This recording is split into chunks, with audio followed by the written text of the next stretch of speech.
Anti-graft laws to cover the private sector as well as bribe givers. Is that going to be a non-starter? That's the focus of our discussion tonight. We're being joined by Keshav Rao, Senior Leader of the Congress. Also joining us today, TV Mohandas Pai, Chairman of the Manipal Global Education Services Private Limited, but really representing the corporate voice on the show tonight. Mohammad Salim, Lok Sabha MP of the CPIM. We're also being joined by Kumar Vishwas, member of India Against Corruption. Mohandas Pai, let me begin with you straight away. The Prime Minister is saying corporate failure to tackle bribery will now be a punishable offence.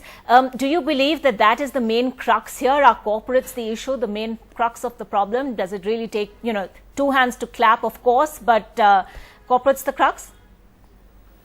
Well, corporates are not the main issue. The main issue is lack of a proper policy, transparency in decision making in the government, and we've seen that in Colgate, we have seen that in the 3G, we're seeing it every day in government policy. But I strongly support the Anti-Bribery Act to be applicable to the private sector. We have seen the crony capitalists in the private sector capture the government. We have seen them get into mining and bribe politicians. We've seen them trying to run the government. We've seen in Colgate how they have gotten licenses and how they sold out the licenses. We've seen that happening in 3G. So bribery of government from the private sector is fairly widespread wherever natural resources are there, barring some honorable exceptions. There's some extraordinarily good companies in the private sector who do not bribe as a policy. We know them and they're all over the country. But there is a section of the private sector which believes that to get along, you need to bribe. And I think it's good to have an anti-bribery act in the private sector. But let me say this, the root cause of corruption is bad policy, lack of competition, lack of reform, and lack of an open society. And that the government has to tackle. It is not the private sector alone, it is the majority government sector that requires better policy. Mohammad Salim, respond to that. The corporate sector by itself, not the problem. Is it reforms? Is it really government policy that's the biggest issue here? I think any move as far as to check this bribery and graft is welcome. And now Prime Minister has only made his intention clear, but it has to be very clearly stated and what is the gamut of this new act or the amendments and how it's going to impact. But of course, corporate sector and private sector has to be brought under this network, but it's not only against anti-bribe, but the corporate funding of the political parties and the role of black money in the electioneering. Unless that is being changed and reform in the electoral process is made, big money will always continue to play. And you see in the after liberalization, when this more privatization has taken place, how the scale of corruption has also increased.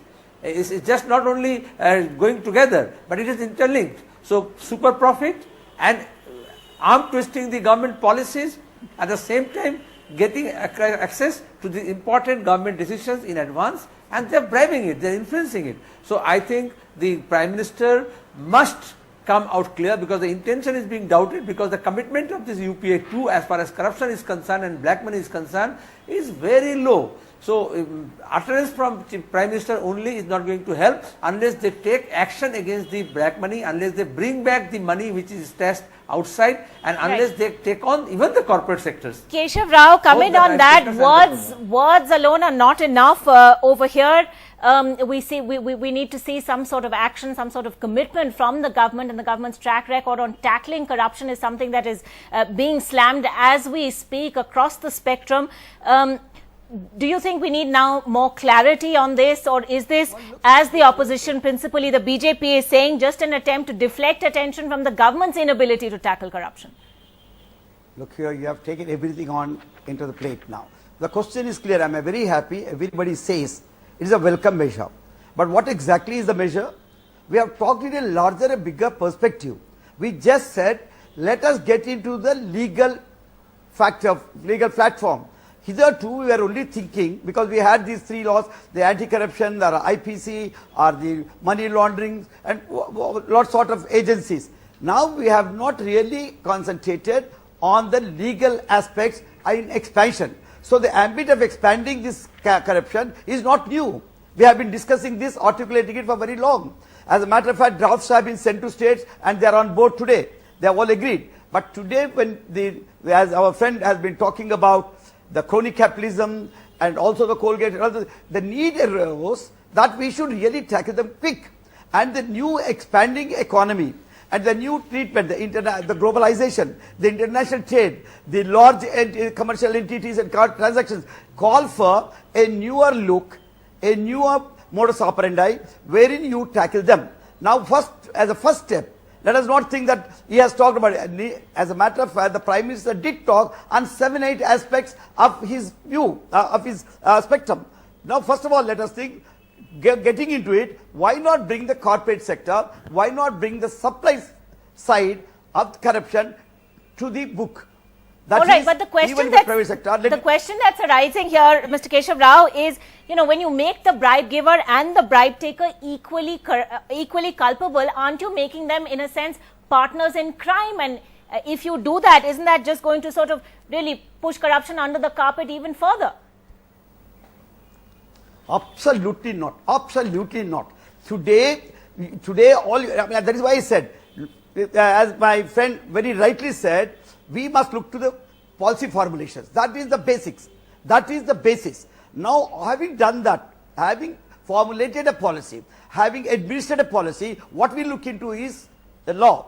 That is why there has been a debate, international debate. Not the 1960s, we have been talking about the rule of law and development. You see, the relation between the rule of law and the development, although they are the two sides of the same coin. This has been said, so let me not really take time on that polemics. But it is true, once the policy is there, how do you administer the implementation? Such an implementation may call for discretionary powers to be used. If a public authority is using the discretionary power, even judicial authority is using discretionary power, this has to be curtailed. That is the legal aspect of the spectrum. Mohan, so I am not whenever going we bring in the subject of discretionary powers, isn't that problematic in itself? Who wields No, I this don't power think discretionary power. I don't think discretionary power is problematic, because government has to exercise discretionary power, but it must be made on the basis of certain norms which can be laid on by the government. It has to be transparent. Even the Supreme Court has said that discretionary power needs to be exercised. But Ankita, suppose the government was to say, in case a Lok Ayukta or the CBI or the Vigilance Department, Central Vigilance Department, were to find a civil servant guilty, they don't require government approval to prosecute them. Why can't the government agree to this? Why can't the Prime Minister say that's what the government is going to do? That means that the CVC says somebody has been accused of corruption, please allow the CVC to prosecute that person if the government servant. Why do you require government approval? That is the root cause of not getting prosecution. And apply the same norms to the private sector. Fine. Have an investigation agency. You find the private sector has bribed somebody, there's evidence, prosecute them straight away. The key thing is execution of all the laws the government has. And the government itself is becoming a barrier. The government doesn't give approval. The Lok Ayukta in Karnataka has filed cases against so many corrupt officials. The government of Karnataka is not giving approval to prosecute them. I mean, corruption is not a part of the normal duty of a government officer. So why do they need protection when he's accused of corruption? Is corruption a normal duty of a government officer? It's got nothing to do with discretion. Discretion and corruption are two different things. India's #1 news app just got even better. Download NDTV's new app. Fully optimized for Retina display. Full screen view. Faster response time. And Sudoku. NDTV's new iPad app. Download now.